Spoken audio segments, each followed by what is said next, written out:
Antonio Conte is the new manager of Spurs. It's early days into his authoritative reign at Tottenham, but he's already making an impact. Returning to the club for the first time since the Pochettino era, training intensity is extremely high, and players are already understanding high-quality patterns of play. Football terminology that Ole Gunnar Solskjaer has never used during his tenure at Manchester United manager. Gaurav, talk to me about Conte at Spurs. Do you think this is a good appointment? I mean, no doubt. Like Conte was always going to come in and make an impact. He was always going to do that. He's such a top quality manager. He's got to be like one of the top five in the world. So if you're really looking at like someone who can come in, make an impact, and get the players to suddenly look organized and implement a style of play very quickly. We've seen him do it before, man. He did it at Chelsea. He's done it wherever he's gone. I think, what's interesting is that he's developing some of the other parts of the squad quite a lot, more than maybe I would have expected.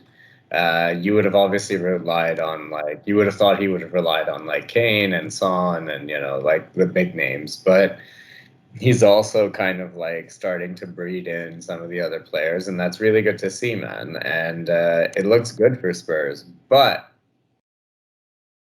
what really matters is how long is this going to last? I mean, it's Antonio Conte, so one would think a year and a half, maybe two, maybe I three. think I think two at the most. But he's gonna look. Why I think it's different from Mourinho is that I think that Mourinho's tactics were a little bit dated, and he never evolved.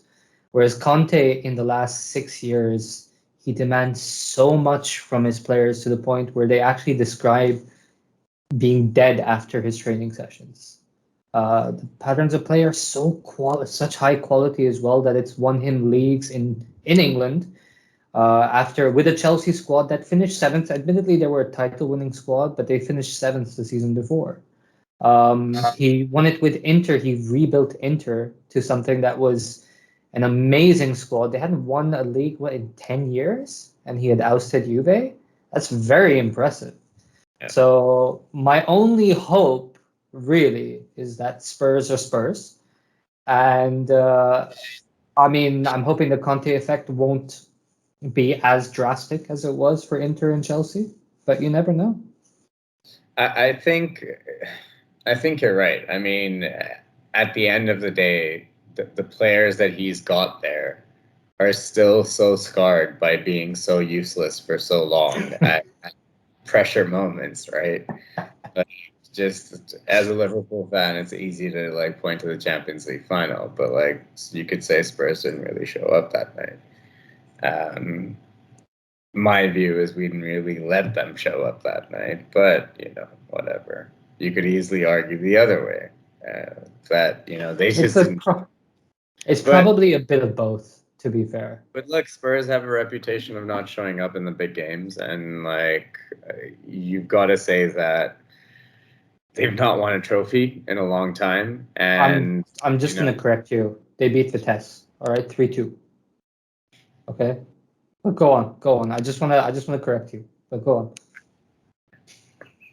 Look, man, for me, it's all about are those players suddenly gonna become more experienced or start behaving like they're more experienced, or are they gonna start playing a better brand of football? Yes, that for sure. You can say that. But are they gonna have the mentality to show up in the big games and not be Spursy and not be bottle jobs? I genuinely don't know. And I don't think anyone can really put their hat on it or bet their house on it, and say that, this is the way it's going to be. Yeah, it's very early days. I don't think he's ever taken a job like Spurs before.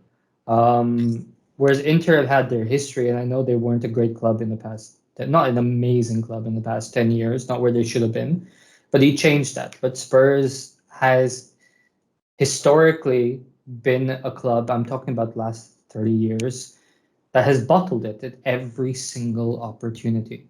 And it's a bit of a weird one because I do feel that he has the possibility. I do believe he has the sheer force of will to drag these players to a much higher finish. But I think this season is going to be something about getting them as high as possible. And if he decides to stay on for one more season, he's going to need some investment because you're looking at the squad.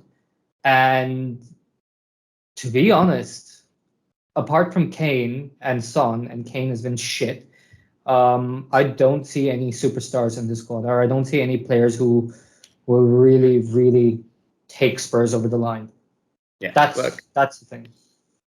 I agree with you, right? And there has to be investment. And to that end, like I did a bit of research and I looked into who has the most money to spend after FFP, given like their latest declarations or their latest like financial declarations. So at the very bottom of the list are Everton. They have negative 35 million that they can spend. Villa have 5. So, like, now I'm thinking, like, holy shit, CVG, like, what the fuck were you thinking? Because you're going to have no one. Interestingly, Manchester City find themselves right at the middle of the pack with 84 million to spend, according to Financial Fair Play. Newcastle have 166, so that's going to be very interesting to see in January. Now, at the top of that list, you have 3 of the top clubs. Actually, at the top 4, you've got Chelsea, United, Liverpool, and number 1, you've got Spurs with 400 million that they could possibly spend. Liverpool, a distant second with 273 million. Now, will Daniel Levy actually spend 400 million in 2 windows or in 1 window or even in 3 windows? I don't know. Probably not, but he will. He could invest. He could reinvest. Look, Kane's not going to be there forever. He could reinvest some of the wages, and then look, they can play around with that money. The question is, can that relationship between Daniel Levy and Antonio Conte last? No. And at the same time, you've got the likes of Chelsea, United, and Liverpool each able to spend upwards of 200 million alongside Arsenal. That's a lot of money, dude. And those clubs already have a bit of a leg up on you. Maybe not Arsenal. Maybe you're kind of even Stevens with Arsenal, you could say. Now that you've got probably a more experienced manager and someone who's, a proven trophy winner all across Europe. So you'd have to give Spurs the edge right now. Now, it's going to be really rough, man. It's going to be really rough, and there's a lot of variables that just don't seem to work in favor of Antonio Conte being a long-term success at Spurs, and that's not because of Antonio Conte. That's because of the circumstances at the club, who the chairman is. I think to a certain degree, the reputation that the club has, and also because of the fact that they're surrounded by really unfortunate circumstances whereby there's just as good managers. Obviously, Solskjaer does not favor well in that comparison at all. As evidenced by my introduction. But, there's other guys there that are pretty decent managers.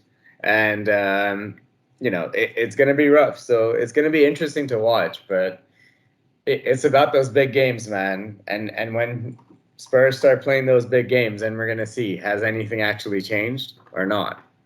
That's the first indication. Well, it's going to be a wait and see approach because they do have a really big top of the table clash for them coming up with Leeds, and then Burnley, and then Brentford, who are actually really good. So it's going to be a while before they face like a Leicester or a Liverpool, which is in December. So that's kind of plenty of time for him to kind of breed in a winning mentality. But I think you're right. We won't really know for sure until those games come around. And if he does manage to improve his squad, maybe or maybe improve the results. Rather, he might get a little bit of investment. We don't know. But in one word, do you think, or in one sentence, do you think that Conte to Spurs for a short period of time, because that's what it's most likely going to be, do you think it'll be a success? Yeah, short term. Short term.